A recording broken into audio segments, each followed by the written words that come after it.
Under the baking sun of Saipan, June 1944, the Pacific air trembled with gunfire. Hillsides of shattered coral spat dust into the wind. From the caves above, Japanese soldiers, mud-streaked, blood-soaked, watched in disbelief as shapes moved among the corpses below. Marines, still smeared with soot and salt, advanced cautiously through the wreckage. But instead of firing into the dark holes ahead, they laid down their rifles and raised white bandages. At first, the wounded Japanese thought it was a trick. They had been told that surrender meant torture, that Americans would carve them apart and laugh while doing it. Yet the Marines' medics, grim and wordless, knelt beside their enemies and began to work, tourniquets tightening, morphine injections. Sliding into shaking arms, water poured over cracked lips. For the Japanese soldiers, the world had turned upside down. The scene defied everything imperial indoctrination had taught them. From birth, they were told to die rather than surrender, to expect no mercy from the Americans. The Yankee devils, their officers said, were beasts in human skin. But here, on this hellish stretch of Pacific rock, the Americans were doing something inconceivable. They were saving the enemy. It was not a single, isolated act.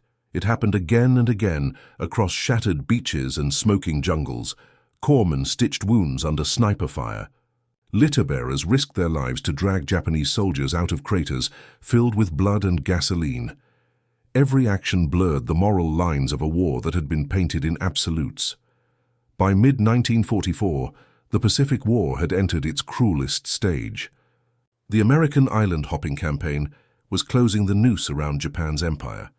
Saipan, Tinian, Peleliu, each island became a furnace of fanatic resistance. For the Japanese garrisons, retreat was forbidden. Orders were simple: fight to the last man. Suicide charges and night assaults were not tactics. They were doctrine. Death was preferable to capture. And yet, as the American front pushed deeper, their medics encountered something their manuals could not prepare them for. Hundreds of wounded Japanese soldiers lying abandoned by their comrades, many still clutching grenades under their bandages, expecting to die. Among the US forces, there was no single directive that said, "Treat the enemy." But it became instinctive for many medical units. In the chaos of war, suffering was universal. Corpsmen like Charles E. Doc Kelly or Army medics of FI. The 27th Infantry Division acted on training and human impulse rather than hatred. They dragged wounded Japanese from burning trenches, ignoring curses and spittle from men who had been taught to despise them. They looked like us, one medic recalled years later. Same blood, same fear. The contrast was staggering. Imperial Japanese propaganda had depicted Americans as cannibals, sadists, and monsters. Leaflets and radio broadcasts repeated it endlessly. Surrender meant mutilation. The psychological wall was immense. When captured soldiers realized they were being treated instead of tortured, many broke down completely, shaking, crying, unable to speak. For the first time, the veil of myth tore open. Some begged to be killed because mercy felt more unbearable than death. Others clutched the hands of their rescuers, unable to reconcile what they saw with what they had been told. American military policy, however, was pragmatic. Every enemy survivor was a potential source of intelligence. Maps, supply routes, code words. Medics saved them, and interrogators followed. But many frontline medics had no such agenda. They were driven by something raw, something that transcended orders. The war in the Pacific was defined by hatred on both sides, yet in those brief moments of compassion, another kind of courage surfaced, the kind that refused to let brutality be the final word. By this time, the casualty figures were staggering. The Battle of Saipan alone saw more than 29,000 Japanese dead, many by suicide, and roughly 3,000 captured. For the Americans, over 14,000 were killed or wounded. Amid this carnage, the medical units were stretched to breaking point. Navy corpsmen carried packs heavier than rifles, stocked with morphine syrettes, plasma bottles, sulfur powder, scissors, forceps. Each medic operated within a code of duty that blurred national lines. The wounded were the wounded. To save life, even the enemy's, was the ultimate test of humanity. Reports from the field tell of scenes both surreal and haunting. On Tinian, a Marine medic crawled across open sand under sniper fire to bind a Japanese soldier's shattered leg. The sniper never fired again. On Peleliu, 2 medics shared their last canteen with a Japanese private who had been hiding under corpses for 2 days. The man died minutes later, whispering something the medics could not understand. Acts like these rarely made it into official communiques, yet they spread quietly through the ranks. Some soldiers, hardened by months of jungle warfare, mocked them. Others found in these acts a strange kind of peace, a reminder that war could not fully extinguish decency. To the Japanese command, reports of captured men being treated by Americans were seen as dishonor. Survivors who returned home after the war were often shunned or interrogated, accused of lying or collaborating. Yet these testimonies existed, diaries scribbled in English and Japanese, describing American medics who did not kill even when they could. The shock of compassion became its own weapon, a psychological fracture that challenged the very foundation of the imperial ethos. As the Pacific Front burned on, American medical innovations became a silent force multiplier. Portable plasma, units, newly developed sulfur drugs and efficient triage systems kept more soldiers alive than ever before. But these same systems, applied without discrimination, also saved enemy lives. Field hospitals sometimes held wounded from both sides under the same canvas roof, separated only by a strip of tent fabric. Some nurses recalled hearing prayers, in Japanese on one side and hymns in English on the other, 2 enemies whispering to the same God for mercy. These scenes never appeared in war posters or newsreels. They clashed with the narrative of absolute enmity. Yet they happened, again and again, across islands whose names would become synonymous with suffering. Each time a medic pressed a bandage to a Japanese wound, each time a dying man realized his captor had become his healer, a small rebellion against the darkness occurred. It was not victory, it was not forgiveness, but it was something deeper, an acknowledgement of shared mortality in a world gone mad. By late 1944, rumors began spreading among surviving Japanese units. Some whispered that capture was not always death, that certain Americans, the ones with red crosses, did not kill. Few believed it. The imperial machine had built its soldiers on faith in death, not life, and yet on beaches littered with bodies, the truth was quietly rewriting itself in blood and compassion. The Pacific War was far from over, and darker chapters still awaited. Okinawa, Iwo Jima, the firebombings, Hiroshima.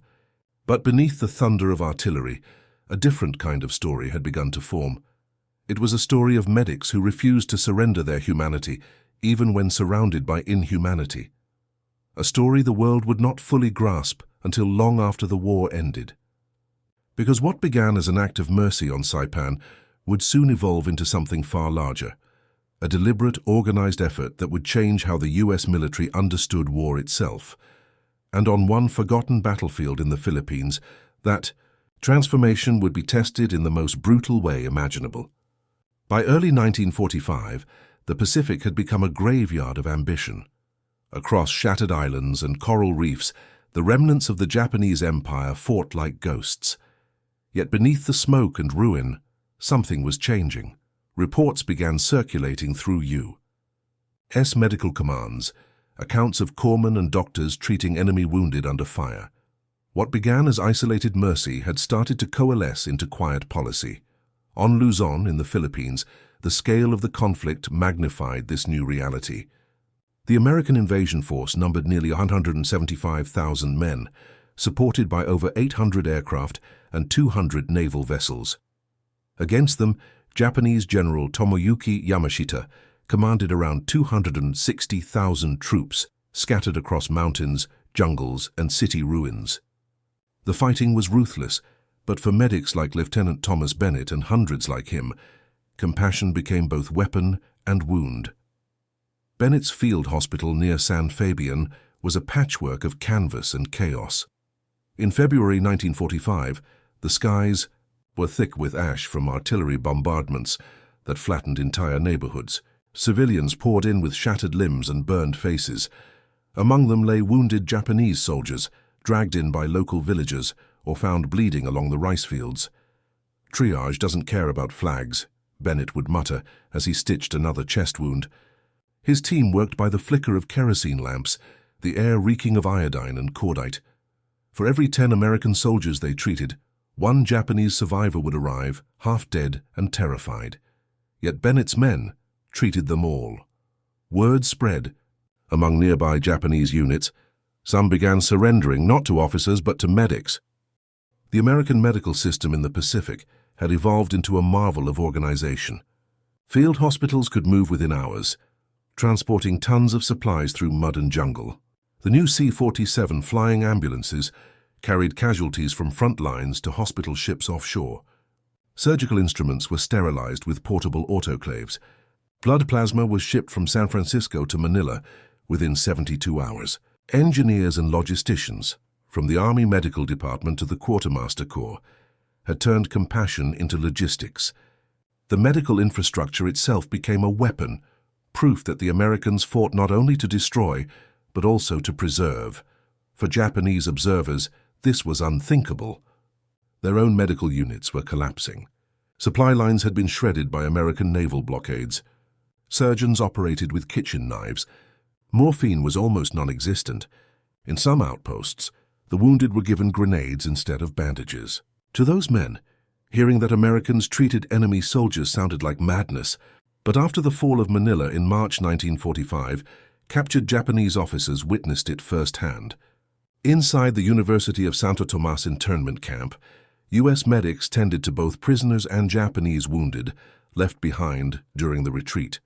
One officer, stunned, wrote in his diary that the Americans care for life even when it is the enemy's.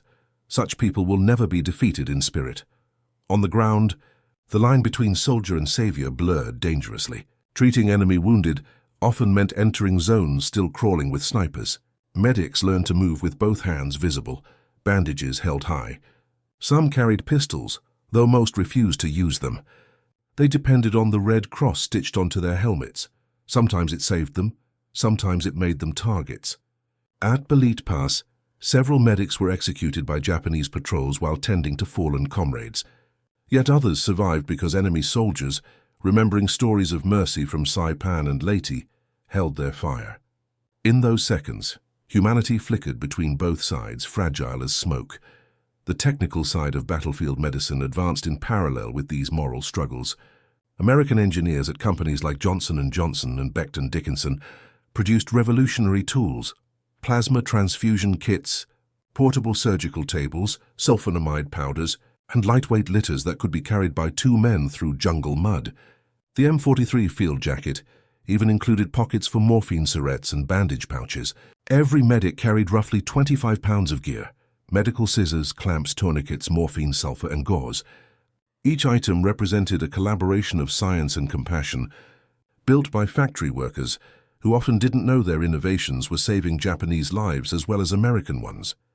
At the Battle of Manila, February to March 1945, the scale of suffering overwhelmed all distinctions.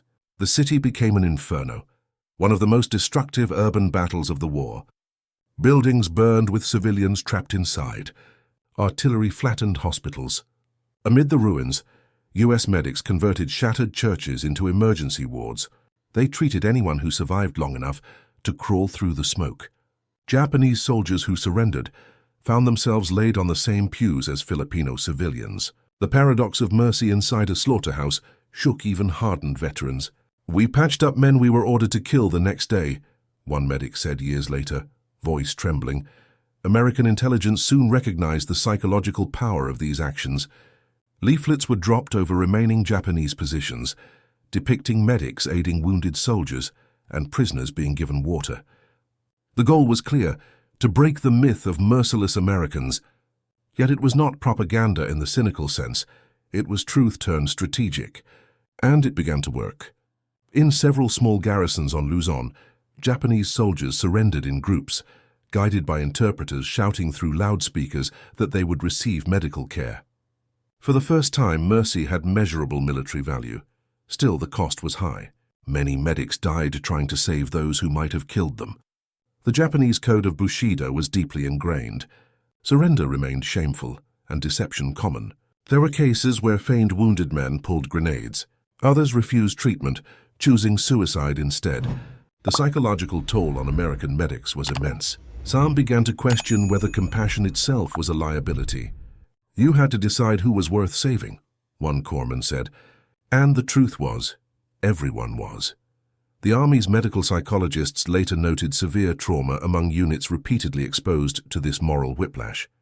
The oscillation between healer and executioner, mercy and violence, behind the front lines, the industrial heart of America sustained this paradox. In factories across Michigan, Pennsylvania, and California, assembly lines churned out surgical instruments, blood storage units, and antiseptic packs. The engineers who designed portable operating tables or collapsible stretchers, men like Dr. William McDonald at the Army Medical Equipment Laboratory, helped create the unseen backbone of battlefield compassion. Each innovation shortened treatment time, increased survival rates, and expanded what was possible under fire. Without them, the notion of saving the enemy would have been logistically impossible. In the air above, hospital ships like the USS Hope and Comfort cruised between combat zones, glowing at night under bright white lights with red crosses painted on their hulls. Their crews treated Americans, Filipinos, and Japanese alike. Thousands of wounded passed through their wards in 1945 alone. Nurses described treating Japanese patients who refused to meet their eyes, certain that kindness concealed cruelty. When those men finally realized they were safe, many broke into tears. The nurses did too. As the Luzon campaign drew to a close, the tide of war was irreversible. Japan's defeat loomed, but the compassion that had emerged in its final months had left a mark. Allied medical officers began documenting the effects of humane treatment on enemy morale, feeding the data back to Washington. A quiet shift began within the War Department. The idea that medical mercy could serve both ethical and strategic ends. In this crucible of suffering, a doctrine was forming that would shape the future of warfare, because soon in the ashes of defeat, the same doctors who had once treated dying enemies would be asked to rebuild them, to heal not just wounds of flesh but of an entire nation. And when the war finally ended, the world would see something it had never imagined possible. American medics walking the streets of Japan, tending to the very people their armies had fought to destroy. Tokyo lay in ruins. The summer of 1945 had reduced the once proud capital to a wasteland of ashes and twisted girders. Yet amid the devastation, new symbols appeared. White armbands with red crosses, worn not by conquerors but by healers. American medics, doctors, and nurses disembarked from hospital ships onto a land that had been their enemy's fortress only weeks before. Their mission was no longer to save soldiers on the battlefield, but to restore life in a shattered nation. The war was over, but what began as an act of compassion in the jungles of Saipan and Luzon had evolved into a new kind of campaign, one waged not with bullets or bombs, but with medicine, empathy, and reconstruction. When the surrender was signed aboard the USS Missouri on September 2, 1945, many Japanese soldiers still refused to believe the war had ended. In mountain caves and isolated villages, wounded men hid in silence, waiting for death. Yet within days, American medical teams were entering these same areas, armed with syringes, plasma, and vaccines instead of rifles. They tended to civilians ravaged by malnutrition, infections, and burns from firebombing. They treated enemy soldiers too weak to lift their heads. To the Japanese population, this was beyond comprehension. For years they had been taught that capture meant torture, that Americans were inhuman. Now those same devils were handing out milk to children and penicillin to the dying. What the U.S. military understood, and what history would later confirm, was that mercy had become a weapon of peace. American policymakers, guided by the lessons of the Pacific, realized that healing Japan was essential not just morally, but strategically. Compassion, once a battlefield anomaly, was now codified into the machinery of occupation. General Douglas MacArthur, Supreme Commander for the Allied powers, oversaw an enormous humanitarian operation, the distribution of medical supplies, food, and vaccines to millions. Former combat medics were reassigned to public health units, helping Japanese doctors rebuild hospitals and combat epidemics. The same organizational brilliance that had moved surgical units across jungle swamps was now moving penicillin through ruined cities. For many Japanese doctors, The sight of American medics working alongside them was disorienting. They had expected humiliation, revenge, perhaps even execution. Instead, they found collaboration. American officers like Colonel Crawford Sams, head of the Public Health and Welfare Section, directed efforts to eradicate cholera, typhus, and tuberculosis across the archipelago. These programs saved tens of thousands of lives in the first year alone. The United States, once the embodiment of terror in Japanese propaganda, was becoming the face of mercy. And within that transformation lay a profound psychological shift, a recognition that compassion could be stronger than conquest. The technical expertise that powered this new campaign was staggering. American laboratories produced vast quantities of antibiotics and vaccines, penicillin, DDT, and quinine, while logistics units adapted wartime supply chains to humanitarian use. Hospital ships like the USS Haven and Repose became floating clinics. Engineers who once built field hospitals in the Philippines now designed prosthetics for Japanese civilians maimed by bombings. The Red Cross coordinated with the Army Medical Department to deliver tons of medical supplies each month. For every Japanese child treated, every mother vaccinated, the myth of American cruelty died a little more, but the moral impact reached deeper than policy or logistics. Among both nations' veterans, stories of mercy began to circulate. Japanese soldiers who had survived American care on Saipan or Luzon told their families of medics who refused to kill. In American hospitals, wounded Marines remembered the faces of Japanese prisoners they had once shared bandages with. These memories became quiet bridges between former enemies. In the absence of propaganda, truth healed more than bodies. It healed perceptions. Not all wounds were so easily mended. Many Japanese civilians still viewed American aid with suspicion. Their grief too raw, their losses too vast. Hiroshima and Nagasaki were open graves. Radiation sickness, burns, and malnutrition haunted the survivors. Yet again, American medics arrived, not as soldiers but as witnesses. Teams of Army physicians and scientists worked alongside Japanese doctors to study radiation effects and provide care. It was a moral quagmire, aid and atrocity entwined, but within it the seed of modern humanitarian medicine took root. The belief that even in war's aftermath, healing the enemy was a duty of civilization.